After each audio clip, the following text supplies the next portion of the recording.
আসসালামু আলাইকুম viewers, Hussain Helal YouTube চ্যানেলের আরেকটি ভিডিওতে আপনাদের স্বাগতম। ভিউয়ার্স, আমাদের আজকের ভ্রমণ গন্তব্য হচ্ছে ফুকেট থেকে ব্যাংকক। আর আমরা এই পথটা যাব আকাশপথে। তো ভিউয়ার্স, আপনারা অনেকেই কমেন্ট বক্সে আমাদের একটা বিষয় জানতে চেয়েছেন যে ফুকেট থেকে ব্যাংকক যাওয়ার পথে সড়ক পথে ভালো হবে নাকি আপনার আকাশপথে। আর এই ভিডিও সম্পূর্ণ জুড়ে আমরা আপনাদেরকে একটি বিস্তারিত ধারণা দেওয়া জানাবো যে আপনারা কোন পথে গেলে সবচেয়ে ভালো হয়। তো ভিউয়ার্স, আমরা সকাল সকাল আমাদের হোটেল থেকে বের হয়ে একটি গাড়ি রিজার্ভ করে আমরা এয়ারপোর্টের উদ্দেশ্যে রওনা দিই। আর হ্যাঁ, আমরা এখন যাচ্ছি যে ফুকেট ইন্টারন্যাশনাল এয়ারপোর্ট। আর যেহেতু এটা আমাদের ডোমেস্টিক জার্নি, তাই আমরা 1.5 ঘন্টা আগেই এয়ারপোর্টে চলে আসছি। আর এই যে হলো ফুকেট ইন্টারন্যাশনাল এয়ারপোর্ট। আমরা এখন এই গাড়িটি থেকে নামবো, নেমে এয়ারপোর্টের ভিতরে প্রবেশ করব এবং বিভিন্ন ফর্মালিটি মেনটেন করব, যা আমরা আপনাদেরকে ইনফরমেশন আকারে প্রত্যেকটি ইনফরমেশন দেওয়ার চেষ্টা করব। তো ভিউয়ার্স, আপনারা আমাদের সাথে থাকুন আর স্কিপ না করে সম্পূর্ণ ভিডিওটি আপনারা দেখতে থাকুন। তো আমরা এখন আছি ফুকেট ইন্টারন্যাশনাল এয়ারপোর্ট। আর যেহেতু আমরা যাচ্ছি আজকে ব্যাংককে কিন্তু দুটো এয়ারপোর্ট আছে, একটা হলো সুবর্ণভূমি ইন্টারন্যাশনাল এয়ারপোর্ট আর একটা হলো ডনমগ ইন্টারন্যাশনাল এয়ারপোর্ট। তো আমরা যেহেতু ফুকেট থেকে যাচ্ছি ব্যাংকক থেকে আমরা চলে যাব আবার সরাসরি পাতায়া। তো পাতায়া যদি আপনারা যেতে চান তাহলে আপনারা সুবর্ণভূমি এয়ারপোর্টে না গিয়ে সরাসরি আপনারা চলে যেতে পারেন ডনমগ ইন্টারন্যাশনাল এয়ারপোর্ট। ডনমগ ইন্টারন্যাশনাল এয়ারপোর্টে গেলে আপনাদের সবচেয়ে সুবিধা হবে পাতায়া যাওয়ার জন্য। তো ভিউয়ার্স, আমরা এখন আমাদের যে বোর্ডিং পাস, আমরা এই যে আমাদের এয়ার নাম হচ্ছে নক এয়ার। আমরা নক এয়ার থেকে আমাদের বোর্ডিং পাস নেব এবং আমাদের জন্য নির্ধারিত যেই ফ্লাইট ওখানে গিয়ে আমরা অবস্থান করব।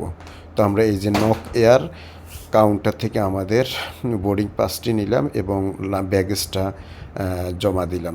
ভিউয়ার্স, এখানে আপনাদের আরেকটি ইনফরমেশন দিয়ে দেখে যেটা আমাদের ভুল হয়েছিল, তা হলো ওদের রুলস অনুযায়ী আপনি 9 কেজি পর্যন্ত ক্যারি করতে পারবেন, কিন্তু আমাদের একজনের যেহেতু ব্যাগ এবং লাগেজ মিলে 9 কেজি প্লাস হয়েছে, তাই এক্ষেত্রে আমাদের কিছু ফাইন করা হয়েছে, যেটা প্রায় বাংলাদেশি টাকায় 2,500 থেকে 3,000 টাকার মতো।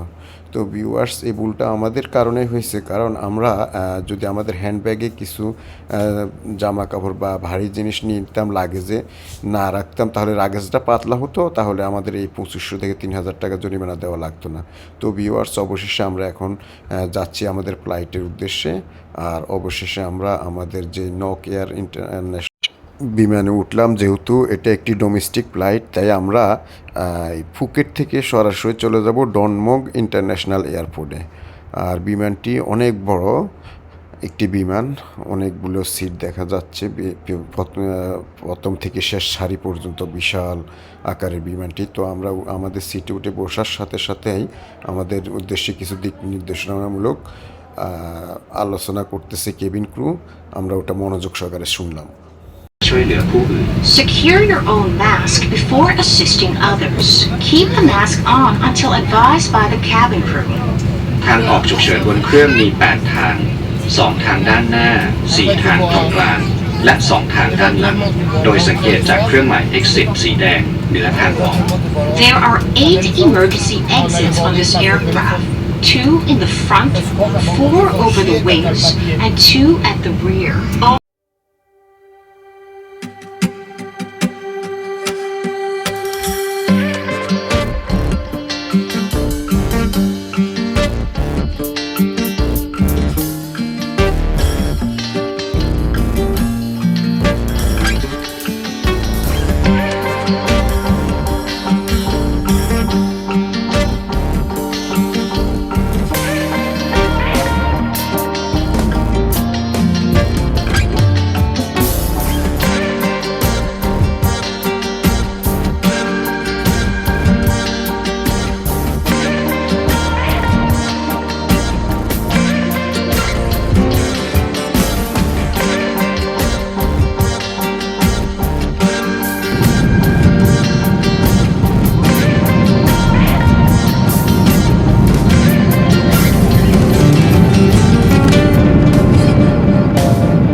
ভিউয়ার্স 1 ঘন্টা 15 মিনিট জার্নি করে অবশেষে আমরা চলে আসলাম ব্যাংককে আকাশে। আর এখন আমরা আছি ব্যাংকক সিটিতে। ব্যাংকক সিটির উপর দিয়ে আমরা এখন ফ্লাইং করতেছি।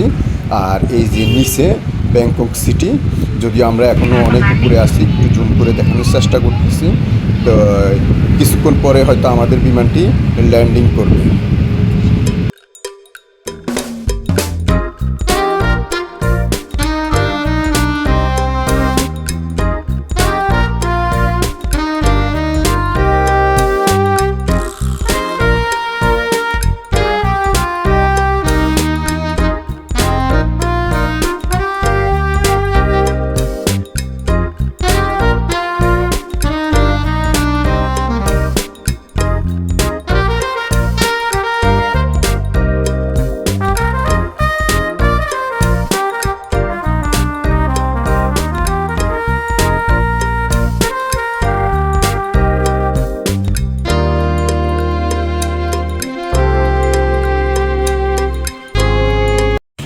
ভিউয়ার্স, অবশেষে আমরা ল্যান্ডিংয়ের পথে, কিন্তু আমাদের বারবার একটু সতর্ক করা হয়েছিল যে আসলে ল্যান্ডিং সিগন্যাল না থাকার কারণে আমাদের ফ্লাইটটি আকাশে প্রায় 10 মিনিট ঘোরাঘুরি করতেছিল। এই জন্যই আমাদের কেবিন ক্রু বারবার আমাদেরকে সতর্ক করেছিল যে 10 মিনিট ডিলে ফর ল্যান্ডিং।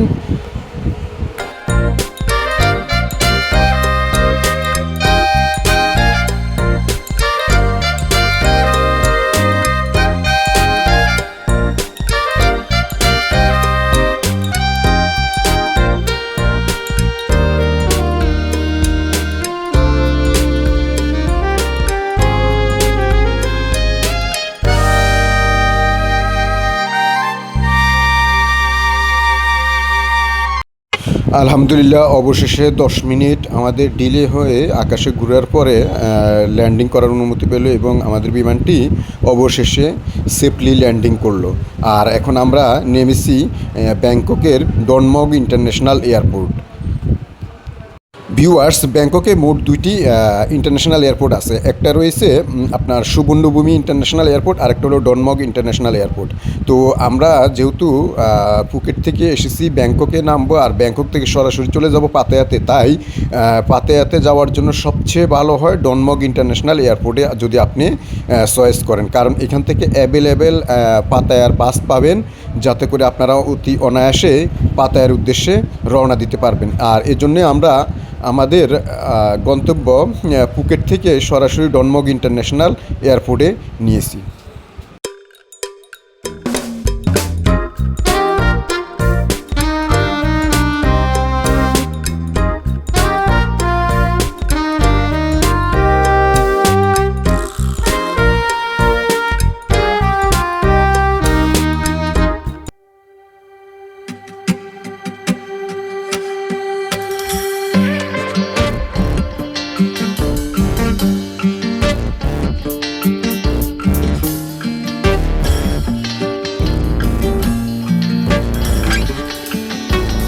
তো ভিউয়ার্স, এখানে আপনাদের একটি ইনফরমেশন দিয়ে রাখি, ওটা হলো আপনারা যখন ব্যাংকক থেকে ফুকেট যাবেন, ওই ক্ষেত্রে যদি সড়কপথে, যেমন আমরা সড়কপথে গিয়েছিলাম, আমাদের সময় লেগেছে প্রায় 820 কিলোমিটার যেতে প্রায় 10 থেকে 12 ঘন্টা সময় লেগেছিলো এবং খরচ পড়েছিল প্রায় বাংলাদেশি টাকায় 5300 টাকা।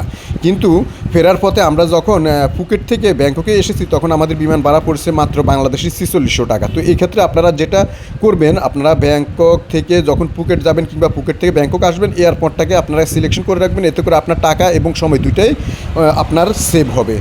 তো ভিউয়ার্স, অবশেষে আমরা চলে আসলাম ডনমগ ইন্টারন্যাশনাল এয়ারপোর্ট। এখন আমরা বিমান থেকে নেমে, আমরা যেহেতু এটা ডোমেস্টিক এয়ার, তাই এখানে আমাদের কাস্টমস কিংবা ইমিগ্রেশনে তেমন কোনো হ্যাসেল নেই।